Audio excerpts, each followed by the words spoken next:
Ay, isang mapagpalang araw po sa ating lahat. Nako, ito breaking news po, no? Ito po, isang dating NPA di umano ay nagsiwalat at binuking po si Marcos, no? At si Tambaloslos. No, dito po ating pag-uusapan natin, bakit kaya takot-takot sila dito kay Chantal na malagi doon sa custody ng mga otoridad, no? Kasi ayon po sa mga kabataan at hindi sa mga nagwelga, no? Nagrarally sila, napakawalan daw kaagad itong si Chantal. Eh bakit kaya? Bakit? Sabi ng netizen, bakit? Takot na takot ba kayong kumanta? Ha? At sabi may nagrally pa kanina, hindi ko lang kung kanina, may nagrally. Ang sinasabi dito, pakawalan daw nyo kasi yung hinuli nyo ba yan, nakakasigurado daw ba na minaltrato nyo? Tignan natin kung minaltrato ng mga pulis, no? Ito talagang mga makakaliwa talaga to. Hindi, alam mo binabaliktad nila yung sitwasyon. Kitang-kita na kung ako makadebate nila, tatanungin ko sila ganito anong ginagawa sa bundok ni Chantal? Ha? Tapos nagagalit kayo, bakit kinuha yung ibalik daw sa dati? Sige nga, tingnan nyo, iniwan mo sa kalagayan niya, no? Ano, nagpapanggap lang ba to, mga kaibigan? Tingnan mo. Ang sinabi pa daw, yung una daw nakita nila ng pulis to, ay yung sundalo ato pulis, nag-i-English pa daw yung kukuha sa kanya, ibig sabihin scripted. Paano daw nalaman na ito ay PhilAm? Na bakit daw unang kita nag-i-English na siya? Ibig sabihin, alam mo na nag-i-English siya. Siyempre, meron sa cellphone Alam mo, kapag ikaw may findings na tao, hinahanap mo yung tao, kung Amerikano man o Japanese, Taiwan, ha? Hindi ka, bago mo kunin yung tao, magdadala ka, alam mo, Chinese kukunin mo. Ikaw ba naman, kukuha ka ng Chinese wala kang hindi marunong mag-Chinese, siyempre kukuha ka ng translator. Yung English naman second language naman natin yan di ba? Ibig sabihin, nakita niya to, si Chantal, kasi gusto nilang palitawin mga kasama, gusto nilang palitawin na scripted lahat daw ito. No? Dito mo kita, alam mo itong mga ano to, kitang-kita na, ayan na ebidensya Sinagip pa nga ng mga otoridad Galit pa sila sa otoridad. Baka daw may kasawang, tingnan nyo kung may ginawang masama. Ayan ang ganda na ulit Ang ayos na. Nakakangiti na ito. Bumalik sa dati eto ba yung gusto nyo? Di ba mga kasama? Sino ba nagpupunto dito? Basahin natin konti ha. Ligtas si Chantal Aninoche ba yan? Niligtas ng kasundaluhan ang pinaghahanap na PhilAm na si Chantal. Matapos siya matagpo ang buhay sa loob ng isang butas malapit sa encounter site Abre de Ulog, Occidental Mindoro nitong Huwebes. Tapos ipakawalan daw si Chantal at ibabalik. Pakawalan nyo na kagad dyan. Nag-well ka sila. Pakawalan nyo, mga kabataan, kala mo, pagkagaling-galing Pakawalan daw kagad yan, ibalik sa pamilya. Dito nga nakita Ibig sabihin nyo, dito pakawalan. Ibig nyo palang sabihin, papayag ang otoridad natin na dito ulit idadalin. Diyan sa hukay na yan. Ha? Diyan ba gusto nyo ibig sabihin? Dapat yan, nagpasalamat kayo na nakita yan Ang pinakamalaki, anong ginagawa niyan dyan? Di ba? Ito mga to kitang-kita na yung corruption sa Pilipinas kitang-kita na. Ha? Ito kitang-kita tinatanggi pa. No? Hindi daw ganyan. Ano daw yan? Wala. Namamasyal sa bundok? Ha? Sige nga. Ba naman niya? Ayon sa Philippine Army natagpuan si Aninoche ng mga tauhan ng 76 Infantry Battalion sa Sitio Mamamara, Barangay Kabakaw. Matapos marinig ang kanyang panghingi ng saklolo habang isasagawa ang follow-up operation. Batay sa mga ulat, kabilang umano siya sa mga iniwang individual ng mga teroristang MPA na sangkot sa tatlong magkakasunod na enkwentro noong Enero 1. Ibig nyo palang sabihin hindi totoo lahat to. Eto AI lang ba tong picture na to? Ibig sabihin guni-guni lang ng otoridad to? Yan ang mahirap, mga kasama. Alam nyo na kung sino nagpapagulo sa Pilipinas. Kayo sumagot. Bago tayo dumako sa ating tatalakayan, eto sabi na iba, takot na takot daw sila kasi kaya ayaw nilang to. Basahin natin konting comment. Natatakot sila, hindi ko alam kung yun ang katwiran nila. Natatakot daw kasi sila di umano kasi baka daw niligtas ba o nahuli? Hindi naman ata kinidnap yan para iligtas Niligtas ba o nahuli? Paano parehas lang yun? Di ba? Depende sa sitwasyon. Nailigtas siya at nahuli na rin. Di ba? Nasaan yung tunay na kaibigan kasama? Bakit iniwan siya pag iniwan siya, nahuli siya, tapos babalik sa pamilya? Aba naman yan. Ito, nagsisigaw-sigaw to. Isa ulit mo Attorney Sol Tao, panoorin ang pahayag ni Attorney Deputy General lang ang karapatan. Kahapon kaugnay sa, ayan o, sinasabi, ano to? Kustodiya. Brigades of isang kabataan PhilAm wag natin basahin to. Bago tayo dumako sa ating talakayan, isang subscribe muna diyan. At naniniwala ba kayo na itong PhilAm na to scripted na lang ba to ng police? Naniniwala ba kayo hindi MPA to? Kayo sumagot po, ayoko manggaling sa akin. Naniniwala ba kayo itong babaeng ito ay hindi nila kasamahan? At pabiktima pa.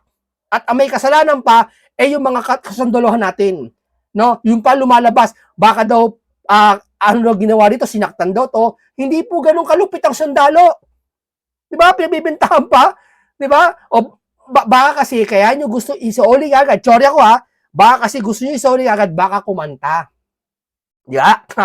Baka kumanta siya. Di ba? Ano pa masabi nito?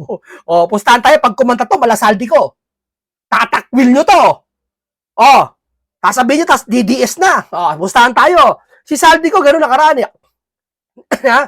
Hindi, wala, ayaw hulihin si Saldi ko. Di ba? Nung kumanta, ayun na. Eto, pustahan tayo, takot kayo pag kumanta tong babae to, si Chantal, tatakwil nyo to. Hindi na magiging kabataan to, magiging katandaan na yan. 'Di ba? Okay, dumako tayo dito po sa talakayan natin. Dito po sa kung saan isiniwalat po ni Eric Celis. Ito po talaga mamang ito, napakagaling nito, napakarami. Ito hindi ko alam sabi lang nila, story lang to, ilagay niyo sa baba ko totoo to sasabihin ko. Ito daw mamang ito dating ex-NPA. Ito daw ay loyal sa MPA tong Celis na to. Ibig sabihin, pag MPA ka, matagal ka, hindi ka basta-basta 3 years lang o talaga, loyal siya talaga sa MPA niya. Dati, sabi, hindi ko alam kung totoo yung chismis na to kayo sumagot kung dati ba si Eric Celis sa MPA. Kaya, kung dati tong MPA, malamang sa malamang alam niya lahat ng kilusan at alam niya kung sino nagpopondo at alam niya kung bakit nagre-recruit at alam niya kung saan nanggagaling yung mga pondo at mga korupsyon. Alam niya. Pero pakinggan mo natin si Eric Celis, no? Sa kanyang pahayag. Ng bahagi ng ating bibigyan ng pansin sa balita na pilit ibinabaon itong mga komunistang terorista at ng kanilang mga propagandista sa urban areas, no, kagaya nito nila Cristina Conte, nila Sara Ilago, itong mga nagkukunwaring pa-cute effect na mga alipores ni Martin Romualdez at ni Marcos sa Kongreso na mga party list na hindi naman daw NPA yung mga namatay na kabataan at estudyante sa Mindoro. Pabiktim pa para lumalabas. Hindi naman scholar daw yun, etc. Hindi daw MPA yun. At ang sinisisi pa yung mga sundalo. Diba? Hindi ganun kaeng-eng yung mga yok. Hindi yung titira na hindi nila alam. Tandaan mo, hindi yung nagsundalo, Ikaw ba naman, doktor ka. Hindi ka mag-oopera kung wala kang kaalam-alam. Bihira sa doktor may magkamali na operasyon. Maliban nila kung oras na talaga ng pasyente. Ganito rin mga kapulisan. Sensitive to. Nakasorbe yan, alam nila lahat yan. Kung bago sila humuli. Di ba? Hindi pwede sila magkamali sa kanilang di ba? Pinalalabas nila, hindi daw to MPA. Wala ako sasabing MPA to si Carcelis to hindi daw, parang pinatutulog dito sa hindi daw MPA yung mga nahuli. So lumalabas kasalanan ng mga sundalo na pumatay sila ng ganito, ng babae, ng ganyan. At ngayon, kinumpirma na mismo ng otoridad ng gobyerno, lalo na ang National Task Force to End Local Communist Armed Conflict at ng Armed Forces of the Philippines na full-time NPA po. Itong si Jerilyn Rose Doydura, isa sa mga namatay doon sa enkwentro sa Mindoro, Ma'am Lorraine. At ito ay naging estudyante na na-recruit ng mga teroristang grupo sa pamantasan ng lungsod ng Maynila. Nakakalungkot po ito, Ma'am Lorraine, at nakakabahala sapagkat nakikita na naman nating muli ang sungay ng mga demonyong recruiters na ito at ngayon ang tagapagtanggol nila ay todo pagtatanggi, Ma'am Lorraine. Todo kampi na nga sila, di ba? Kampiyan na yung mga dalawang grupo di ba? Hindi na malaman itong mga to, natataranta na sila sa 2028. Todo, anong gagawin nila? Todo na sila, hindi na alam kung anong gagawin nila. Kasi si Sara pag nanalo, wash out Eric, ilang taon ito si Jerilyn? Ang nakita ko kanina, ma'am, 23 years old.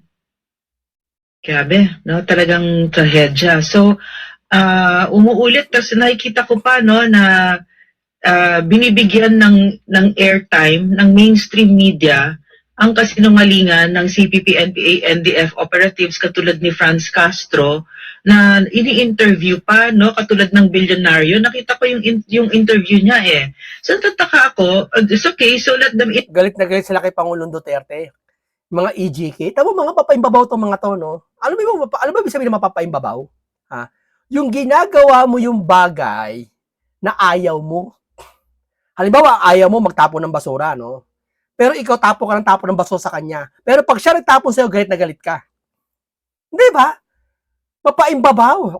interview her, pero they should Galit na galit sila kay Pangulong Duterte. EJK ko, no? EJK tayo. Pero ito mga kabataan to, dahan-dahan sa gumagawa. Ay, ika niyan, hindi ako kasali dyan. Di ka gumagawa ng aksyon. Ha? Sabi niya ang isang kasalanan o isang kasamaan na may ikaw ay otoridad o may kapasidad kang sawayin sila. Okay, presidente ka o leader ka ng bansa na may kapasidad kang sawayin sila. Ha? Pag disiplinahin sila at hindi mo nagawa yun, kaisa ka na rin sa gumagawa nun. Parang gano'n ang kasabihan interview somebody from kasi ikaw may katungkulan Di ba? NPA. Halimbawa, may barel. Ha? Nakita mo, nag-hold upan, tinitigan na ng pulis. Sa tingin mo, sino sisisihin doon? Yung pulis na nakatitig lang. Ano ginagawa mo? Matitigan mo lang yan. O ano pa, naging pulis ka. Parang ganun Sa sitwasyon na to Ganyan ba mga namumuno sa atin? Tanong ko lang. Tititigan lang ba natin to mga to? O talaga mas malala yung siya sabi nyo kay Duterte kaysa sa mga to? Kay Duterte, para sa bayan. Itong mga to, para sa bayan ba ginagawa ng mga to? Sumagot niya kayo? FLCAC as well, di ba?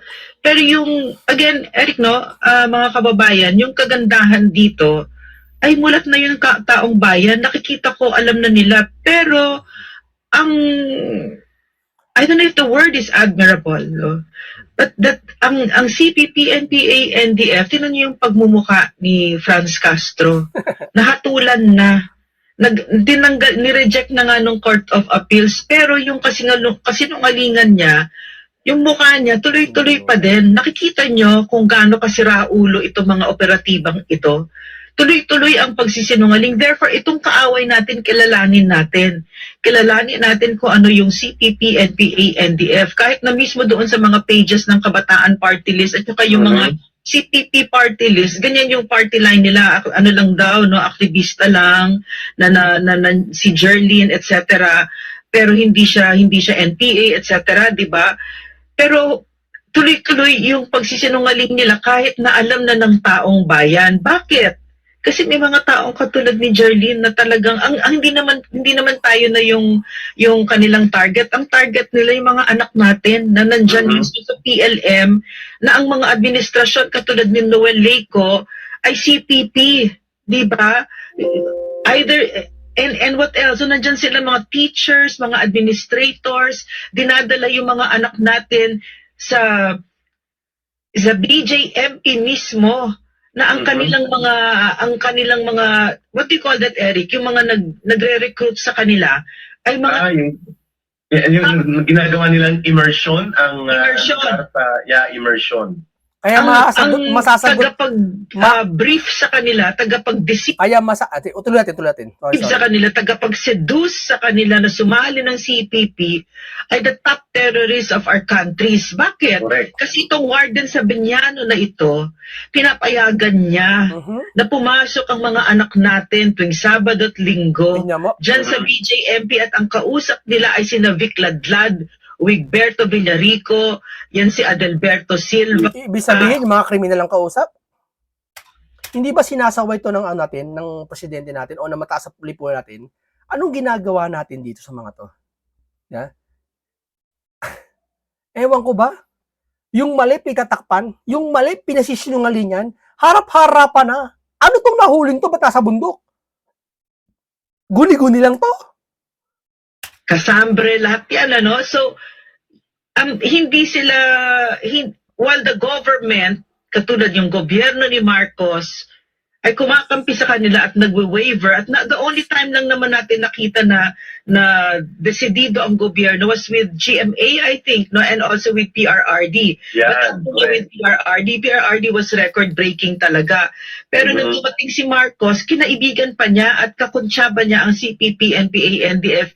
Oh, ayan ha, hindi ako may sabi niyan sila. Kinaibigan pa daw. Pero, so in other words, ang nakikita natin, ang gobyerno gumaganong-ganon. Pero ang CPP, dire-diretso. Recruit ng recruit sa mga anak natin at nire-recruit niya kahit Marami, alam to si Celis eh. Sagutin nyo nga, sabi ng iba matunog lang ha, chismis ha, di ko alam ha. Ito ba dating NPA daw to? Totoo ba? Si Celis? At kung dating NPA, ito marami talaga alam to. mga medical students, mga lahat yan nire-recruit. So, itong nakita natin ngayon, na meron na namang namamatay mga anak natin. Ito yung mga dinadala sa BJMP, yung mga pumapayag, yung mga school administrators. So, Eric, may tatanong ako kasi sa'yo. Yes, ma'am. Ano yung, pwede mo explain sa amin, no? Pwede mo explain sa amin, bakit tuloy-tuloy yung recruitment? Ang dami na naman nilang pera na kukuha kay Marcos at saka kay Martin Romualdez at Elisa Marcos, ang CPP. Nako, mali-mali ang pera ba ya? Yeah, mali-mali ang pera. Bibi, parang gusto nito, para pang unawa ko ha, correct nyo ako ha. Ibig sabihin pala, nakukuha pala sa administrasyon, pera-pera, napupunta sa MPA. Ano yung mali-mali binibigay sa MPA? Hindi ko alam ha, siya sabi nila eh. Parang ganun eh. Parang, tuloy natin. Diba? Para maging attack dogs against the CP, against the Dutertes, 'di ba? Para ma-overthrow, para matanggal na si Sara at maging president, etc. Para tumagal sa poder. Pero bakit focus pa rin sila sa recruitment? Kaya nangyayari pa rin ito. Sapagkat ang strategic goal nila, Ma'am Lorraine, ay ang kapangyarihan at ang pagpabagsak sa gobyerno. Hindi nila tinitingnan na si Marcos at si Romualdez ay permanenteng kaibigan. Ito ay ginagamit lamang nila. Dahil mahina at oportunista itong administrasyon, nagagamit nila at nasasakyan ang kanilang kahinaan na ito ni Marcos at Romualdez sapagkat ang isang mahina na gobyerno, bulok, kurakot at oportunista ay madaling manipulahin at gamitin sa politika upang mapagtakpan ang objective ng CPP, NPA, NDF sa pag-infiltrate sa schools, sa government agencies, at sa iba't ibang sektor ng lipunan, lalo na sa panahon na kailangan nila mag-recover. So si Marcos at si Romualdez, Ma'am Lorraine, ay hindi kaibigan ng CPP, NPA, NDF. Ginagamit nila. They're exploiting yung pagiging oportunista at pagiging tarantado ng gobyerno dahil sila ay binibigyan ng access sa pundo, access sa proteksyon sa batas, at access sa mga areas na dati ay iniipit sila ng gobyerno o ng pamahalaan, lalo na sa previous government sa ilalim ni Pangulong Duterte. Oo, Pangulong Duterte, sila makaporma. Ngayon, parang malayo-malayo naman kita nyo.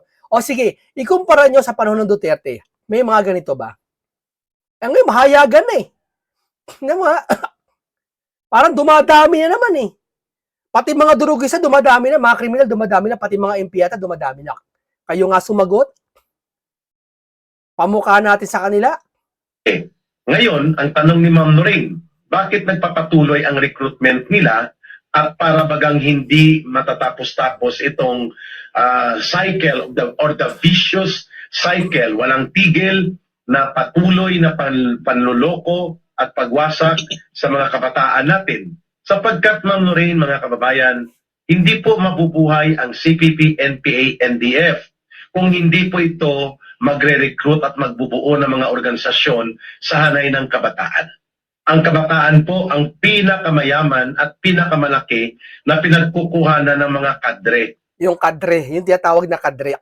Ang alam ko sa kadre po, hindi ko alam kung totoo to si Celis daw dating kadre. Hindi ko alam, totoo to. Pero ang kadre po, ibig sabihin, para kang loyal na loyal. Ang kadre, hindi ka pwedeng yung sumisimpatya ka lang, MPA ka lang ngayon dahil may kailangan. Hindi, matagal ka na talaga, na loyal ka talaga. Andun ka na talaga. Andun ang puso mo. Yun ang kadre. Hindi ko alam kung ano ginagamit nila kaparaanan para mauto lahat ng kabataan. Pero may alam akong isa. Batay sa Biblia, may alam ako para mauto ang tao. Gumagamit ng hilig ng kagustuhan, pera, laman, mga kapangyarihan, kasikatan, walang problema, lahat may bibigay. Parang little heaven kung tawagin. Yan, nasa Biblia. Yan ang pinanukso. Yan ang pinanukso ni Satanas kay Panginoong Hesukristo. Ibibigay ko anya sa'yo lahat ng yan. Ano yung pinakita sa kanya? Kung tutusin, sabi ng mga scholar, ang pinakita sa Panginoong Hesukristo, hindi lang mga kayamanan, kundi yung kaharian. Ando doon lahat ng kaharian, doon lahat ng babae, ando lahat ng kailangan mo, pagkain, ginto. Wala ka na Kaya yun ang ipinakita kay Kristo. Ibibigay ko anya sa iyan. Sambahin mo ako, sabi ni Satanas. Pero hindi nagpatalo si Kristo. Yun ang isa sa sample ng Biblia na pang-akit hanggang ngayon sa mga tao. Hindi ko alam kung yun ang pang-akit na itong mga to. Ba't sila nakakapag-recruit ng kabataan? Ulit. Ito, dito sa programang to, sa akin nyo na maririnig yan. Kung lahat, ayoko lang eh. Kasi kung ibibiblical natin lahat, sabihin nyo naman masyado akong religyoso. Hindi. Pero kung lahat ibibiblical natin, talaga mapipigaan nyo, may sustansya kayo makukuha lahat. Ako lang ganitong vlogger eh. Yung iba, dada ng dada. Hindi makapagbigay ng opinion sa nangyayari. Ipi-play lang to. Magkaano, hindi. Ako hindi. Ipapaliwanag ko kung ano yung nangyari na yan. Bibigyan ko kayo ng isang masustansya, isang magandang pangungusap. Tuloy natin. Exacto. Dahil, tama ka dyan, Ma'am Lorraine. Dahil ang kabataan po, ang pinagmumulan ng madali silang i-brainwash. May abilidad ang kabataan na madali mo silang turuan at bigyan ng mga teorya, i-training. Kung ikukumpara po doon sa mga kapatid natin o kababayan natin na mga nanggaling sa mga batayang sektor, lalo na po sa manggagawa, magsasaka at katutubo, it will take years to train them to become leaders or party cadre and party operatives sa Communist Party. Pero ang kabataan, dahil sila po ay nakapag-aral sa kolehiyo, mayroon silang advantage sa tinatawag po na book knowledge at mayroon silang facilities na madali silang mag-absorb ng mga itinuturo, sila ang focus para rekrutin at maging leader at tagapagtaguyod ng CPP, NPA, NDF upang gawin sila na tagapag-organize sa iba't ibang sektor. Kaya kung wala ang mga kabataan, Ma'am Lorraine, kulang at mabagal po ang paglaki at pagsulong ng organisasyon ng CPP, NPA, NDF. Kaya hindi nakakapagtaka yung punto mo kanina kung bakit dinadala sila sa mga immersion at mga teach-in o mga discussion groups sa loob ng BGMP na nandyan ang top terrorist leaders ng komunistang grupong CPP, NPA, NDF na sila Vic Ladlad, Adelberto Silva, si Villarico, Casambre at iba pa, sapagkat yun ang purpose. Pabilisin ang recruitment, paramihin mula sa hanay ng kabataan at estudyante at upang mapabilis din ang pag-recover ng CPP, NPA, NDF sa kanilang armado at iba pang component ng organisasyon. Grabe, no? No? Si Celis yan. Mabigat na tao to si Celis. Hindi ordinaryo to. Hindi to boka ng boka vlogger lang. Tandaan nyo, nasa SMA na ito. Mabigat to, taong ito. Hindi yan magsasalita ng kung ano-ano lang dyan para kumita ng pera. Hindi yun. Mararamdaman mo sa isang tao kung may malasakit eh. Yan pong rason, Ma'am Lorraine, mga kababayan, kung bakit may namamatay pa rin na kabataan sa mga labanan, bagamat hindi na ganoon kadami, pero ang nakakabahala, tuloy-tuloy, consistent na nire-recruit at ginagawa pa rin sila na pangbala o pangsalang sa mga digmaan at labanan na ito na ikinamamatay at ikinawawasak ng kanilang buhay at karaat ng kanilang kinabukasan, Ma'am Lorraine. Eric, so ang aim pa rin nila, ito mga siraulong ito, ganun ba kasira yung ulo ng mga yan? Natingin pa nila, mananalo pa sila. But okay, my question, how can they still win or recover? Alam na ng Pilipino kung sino sila. Buko na, so paano? Hindi, that's a serious question. I mean, you can take their side, Eric. I just want a real answer. Yeah. Ano yung hope nila na mananalo pa rin sila? Kasi ang goal nila is to take over, di ba? Yeah. Pagkasakit ng gobyerno, etc. At sila naman ang gobyerno ng Pilipinas, di ba? Yan yung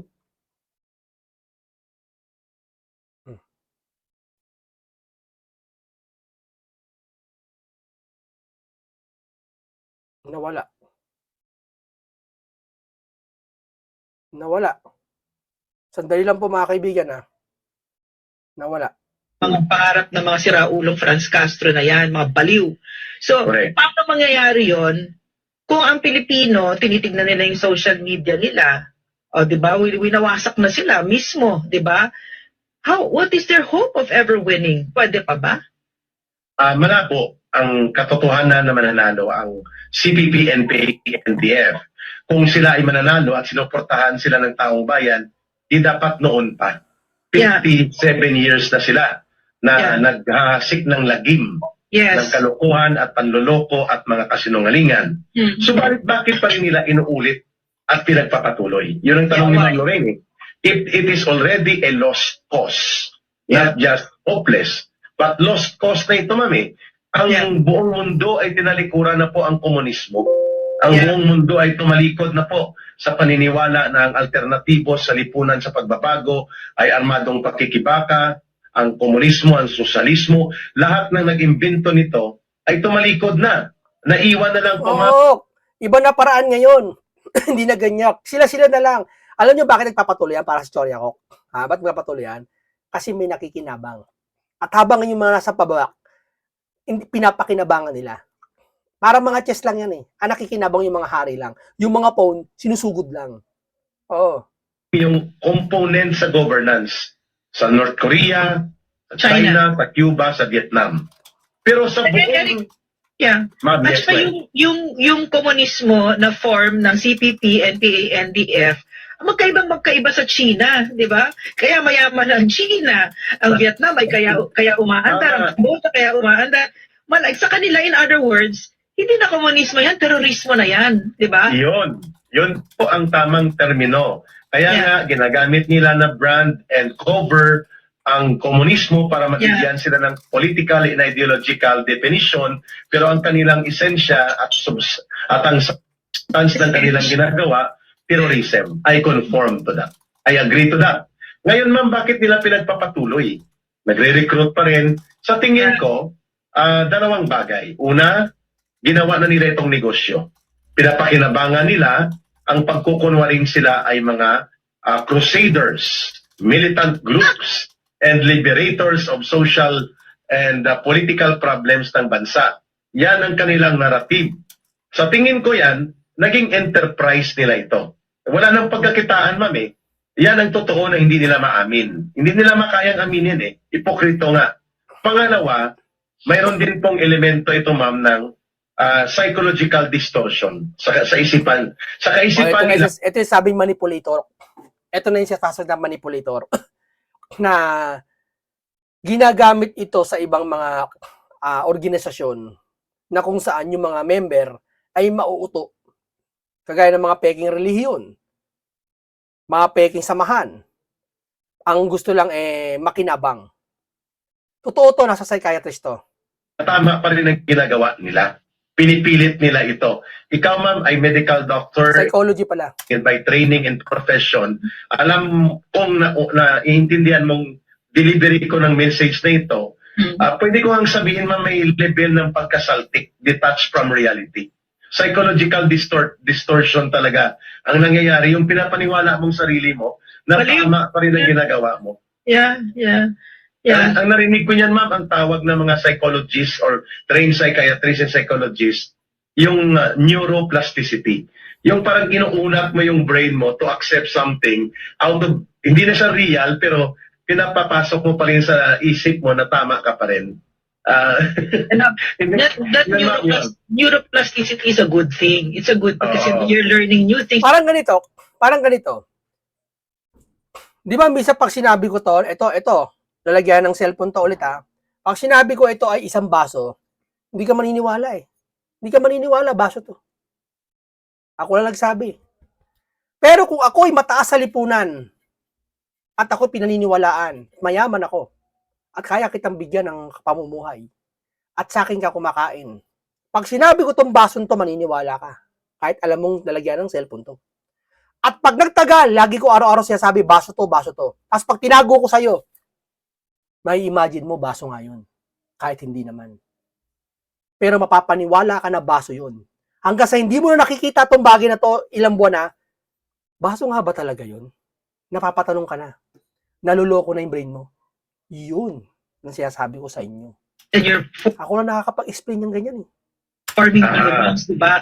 Pero sa kanila, illusion na lang yan, talagang delusion. So there's a mental disorder already. As you all know, Disorder, I mean, di ba, we've dealt with them. Yeah. Pero Eric, paano kasi yung tanong ko, makaka-recover pa ba, di ba? Pero paano Tama. kung yung gobyerno ay si Marcos na napakagura, magnanakaw, etc. Kasi kaya ako tinatanong yon kasi ang nasa isip ko, gusto ko talaga na president si Inday lang kasi Mhm. para matanggal ang salot na ito. Dapat Mhm. ganyan, katulad ni Digong, katulad ni Mhm. Inday, na very clear. Kasi pagka ibang candidates, they're going to compromise with the CPP and even use them, di ba? Collaborate with them. That Like is Mark, very like we highly have seen. possible. Di ba? Tama ka. So my question, I'll rephrase it, no? I'll repeat it, no? So if the government, how are they going to recover? Will recovery be possible with a Yeah, government maganda yung that's so maganda yung corrupt? punto mo, Mama. Yeah. Ang kuha ko kanina ang tanong mo kung magtatagumpay pa sila, malabo. Pero is there a possibility of rebound or recovery on their part kahit hindi sila mananalo na? Yes, that is a possibility. Yeah. Na pwede silang muli lumakas, lumawak, but winning or being victorious, ibang usapin yun. Na maaagaw nilang kapangyarihan, mapapabagsak nilang buong lipunan at na sila nang maghari, malabo. Pero yung antas na pwede sila muli makapagasik ng seryosong damage o seryosong pagkawasak sa ating lipunan at antas na pwede tayo muling maapektuhan ng problema ng communist terrorism kung makarecover pa ba sila sa isang gobyerno kagaya ni Marcos at nila Romualdez, that is a possibility. Kung hindi po matatanggal sa kapangyarihan itong bulok at tarantadong gobyerno ni Marcos at Romualdez. I would subscribe to that. Oh my goodness. Kasi ang faktor doon, Mm, lulugmok ng ekonomiya eh. yeah. Lala na ang korupsyon. Alam ba to ng mga mataas na senador? Itong revelasyon na to. Revelasyon na to eh. Tingin ko eh. Hindi lang pinakinggan siguro si Celis kasi hindi naman sa senador eh. Pero magugulat ang senador dito pag nalaman to. Dapat senador ang kikilos dito. Para sa akin matataas na. Wala lang kasi tayo inaasahan na mas mataas na kikilos sa atin eh. Oh, may inaasahan ba tayo sa school bukol? Wala nga eh. Cabral Files niya. Hindi nila, ayaw nila imbestigahan yung nangyayari dito sa anomalyang flood control eh. Ang inaasahan nila yung minority. Sila Cayetano, sila sa Marcoleta, Aimee. Ayun ang inaasahan eh. Yung mga yun. Wala inaasahan yung mga yun. Yung mga Piglawan. Sabi niya, nagmamasid lang sila eh. Biruin mo, sa kalagitnaan, yung tao na uho sa kasagutan, nagmamasid ka lang. Nagmamasid lang kayo. Aba, hindi kayo binoto dyan para magmasid. Binoto kayo ng taong bayan dyan para gumawa ng paraan. Diba? Hindi nagmamasid kayo. Dadami ang mawawala ng trabaho, dadami ang maapektuhan ng kagutuman, kahirapan, at ang narrative ng CPP, NPA, NDF, kami ang inyong tagapagsalba. Okay. Yeah. So, sa ganyang kalagayan na inutil at bulok ang gobyerno at hindi niya ina-address ang totoong problemang panglipunan at ito'y nabubuhay sa pagiging sakim gaaman at detach sa realidad ng pagbibigay ng tamang gobyerno sa taong bayan, yan ang formula na pwedeng magtulak ng recovery sa CPP, NPA, NDF. At saka, Eric, na-experience na natin yung malaking galit sa isang gobyernong magnanakaw katulad nung kay Marcos, di ba? Pero, paano kapag di ba, yung corruption nandyan, sobra, di ba? Yung corruption na yun. So, hindi ko maubos maisip, paano kasi kahit ako, naintindihan ko in so many ways kung bakit napakadali para sa mga anak natin ngayon na ma-recruit ng CPP kasi all they need to do is tell the truth, di ba? Yes. Pero Agree. the CPP, NPA, NDF party lists are some of the most corrupt. Napaka-corrupt nila. So, tingin ko, yun yung dapat sabihin ng mga magulang natin sa mga anak natin. At talaga, nire-recruit ka ng anak bayan at saka ng LFS. Di ba kabataan party list yan? Eh, tumatanggap yan ng bribe kay Martin Romualdez. Yan sila, Okay, Marcos. yan sila Franz Castro, yan kina Marcos, mga tao ni Marcos yan. Tumanggap yan ng 150 million Grabe, 150 million. Ang laki niyan. para Kaninong pera yan? Pera ba ng bulsa ng nagbigay yan? kapalit ng kanilang pirma. Kahit yung mga Percy Sardanya nakakol Para lang pabagsakin si Sarah. Lang yan. Yung parang walang pinagkaiba sa dati mong kaaway. Mortal mong kaaway, sumira dun sa sa pamilya mo. Kinasabwat mo para lang para kakampihan mo, para yung kaaway mo, yung bago mong kaaway, awayin din niya. Parang ganoon eh.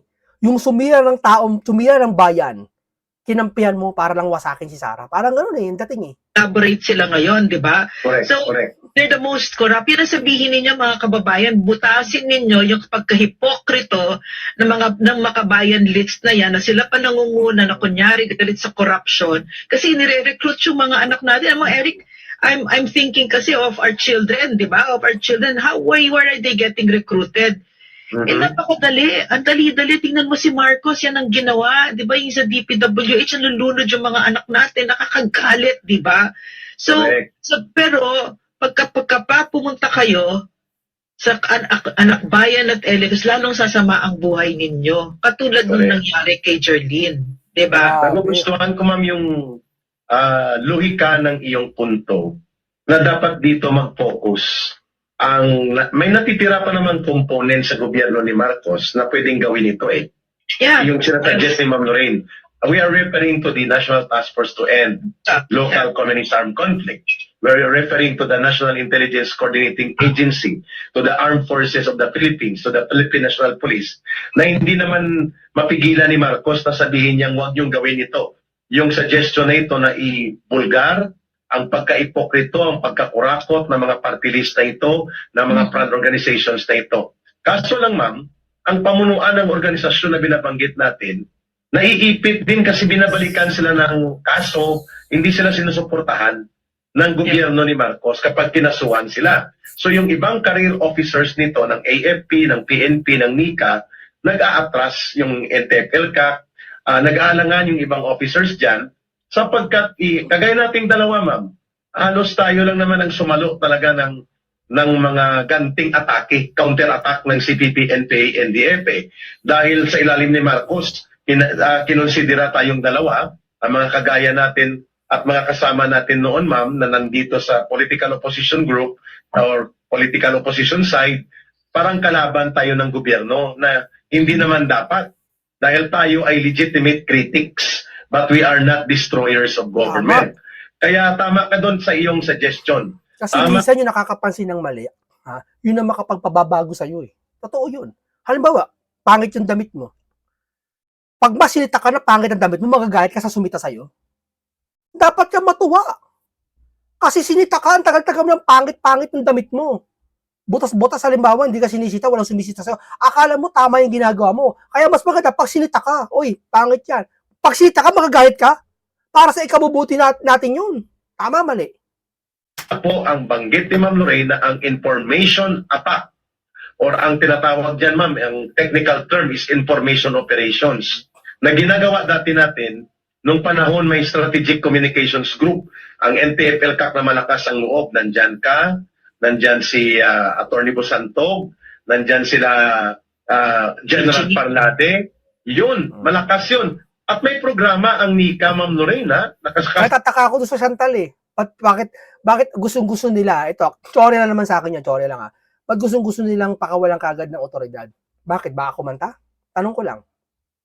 Tama tayo dyan na every weekend, Sabado o kaya Biyernes, iniikutan ng mga schools, nagbibigay tayo ng mga pagpapaliwanag na kagaya nito. Wala na ito lahat ngayon, Ma'am Lorraine. Bakit? Bakit? Kasi kaibigan ng Pangulo ang CPP, NPA, NDF. Yes, at ginawa tayong example. Sige nyo, gawin nyo yan at gagawin namin ang ginawa namin kay Lorraine Badoy at kay Eric. Meron na ba- iharas namin kayo ng kaso kaliwat kanan. Oo. Yun, di ba sila nagsisi? Yun ang, wala na malakas loob sa AFP na gumawa ng ganito, ma'am. Sa sinasabi natin na dapat ibulgar sila. I-confront sila sa loob ng schools, university, sa media. Walang gumagawa, ma'am eh. Si General Torres na lang nakikita. Alam mo, Eric, no, mga kababayan, kasi depende talaga sa inyo, no, kung gusto niyo na ba, yun yung paulit-ulit nating tinatanong noon, di ba? Gusto niyo bang matapos ito, di ba? Ako, oo, sagot ko talaga, oo, dyan. Ibigay niyo Dapat. buhay niyo dyan, tumalon tayo lahat sa bangin ngayon, di ba? Kasi sila, Ano yan, Cabral? itong CPP na ito, binigay na nila ang buhay nila dito. Diba, so Yes. tayo ibigay natin ang buhay natin dito kasi ang pinag-uusapan natin, hindi lang yung mga anak natin, kahit mga apo, kaapo, Budget ng bayan natin na apektuhan, lahat na apektuhan. apuhan na natin. Hindi ba action ng mataas otoridad sa atin? Wala ba magagawa mga senador dito? Ang pinag-uusapan natin. So talaga, ganun ba yung labanan? Pucha, talaga wala akong pake. Demandahin nyo ako, tara. Buti na lang meron tayong attorney Bosantog. Na Yes. talagang tinutulungan tayo at intindi niya na ang laban na ito ay hindi lang laban namin dalawa, laban ng Pilipinas ito para sa mga anak natin. So tuloy-tuloy lang. Eric, may tanong ako sa'yo. Ano ang Yes, ma'am. nakikita? Okay na to, wala na yan. Ano na yan? Ito po, dito lang po muna tayo. Sa atin lang to, na-chorya ko dito. Itong si Chantal. Ano ba to? Bata sa bundok? Hindi ba MPA to? Ano to nilagay lang dyan? Ano yan, props? Ano to, AI? Bakit minamadali nyo na pakawalan to ng otoridad? Takot kayo? May makanta to? Interrogation ba tawag doon? Yung ma-interrogate ka? Yung may ilaw sa gitna? Ma-corner ba to? Makumanta? Kayo sumagot mga kababayan ko, no? Ang ganito lang po muna tayo, paalam sa inyong lahat.